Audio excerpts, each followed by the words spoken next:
is Nell Gardner, and I'm going to take you on a little tour of our Isabel's picking border today. I'm the horticulturist here at Graycliff, and as we walk through, I'm going to tell you a little bit about the flowers, a little bit about the area, and we're going to actually pick a bouquet that would be in keeping with what Isabel would have done if she was here. So we have this beautiful picking border that's over 100 feet long, and we have some of the original varieties in here. The peonies are probably very long-lived, and they could have been from the Martin's era. We have a lot of beautiful colors of peonies. These magenta ones are beautiful, and there's some light pink and white. So I'm just going to grab a few stems as we go through.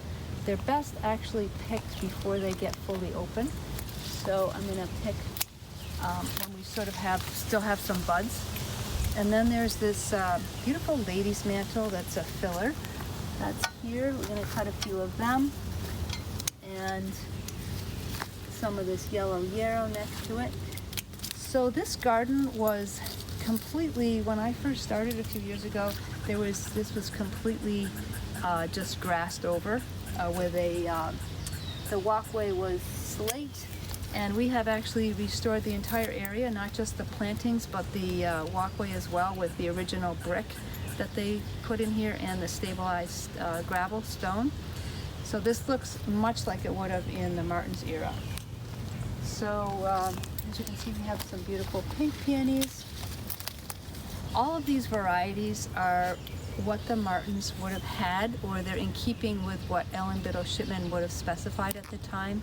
She designed many flower borders, and this has all the varieties that would have been in the photos that we saw of Graycliff, as well as in the gardens that she designed. And they're just really stalwart, old-fashioned, hardy perennials. So coming down here a little further, we have some of the beautiful blue baptisia. This is a false indigo, which is a native plant. And this is the blue variety, makes a really great cut flower. And as you can see, I'm stripping some of the leaves off. And then we also have this really stunning yellow. This is really beautiful, yellow baptisia, right here. And as I was telling Anna earlier, the garden has some very tough soil. Graycliff has some really difficult soil. Mrs. Martin didn't want to bring in topsoil, and we didn't either, because when you bring in topsoil, you bring in other people's weeds and problems. So we added a lot of compost, truckloads after truckloads of compost in here, and that has certainly helped the flowers. But this is like, this border here was planted 3 years ago, and the other one was planted last year and the year before.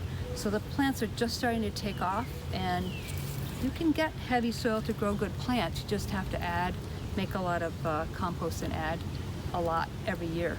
So if you're looking out here to the house, you can see we have lilacs and viburnum, and you can see the house through here.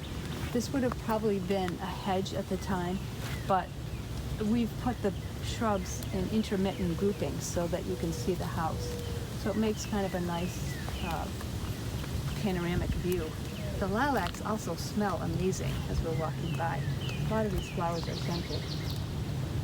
On the other side of the border, we have the original privet hedge, and that's interesting because we have fully restored that, and that was a big project. The hedge, unless you cut out the dead trunk, starts to get enormous, and a lot of it had fallen over. So it's taken about 3 years of pruning, and it's starting to look really nice.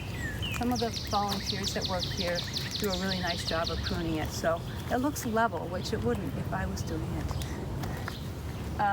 So we have some more peonies here, which are the light shell pink. These are just right for picking. And as we go down, we have more yarrow, which was very popular plant in the day. So we have repeated design here. There's the same plants are used sort of in groupings down through the garden, and it makes this really beautiful effect of layers of groupings of plants. It's just layered throughout. And at the end we have some shrubs This is a spirea, which is a modern version of the old-fashioned spirea, which was a much larger shrub. This is just a shortened version of the same thing. And another type of baptisia, which is, again, one of my favorite plants. So that's the tour of Mrs. Martin's picking border. And look what we made. We made a beautiful bouquet.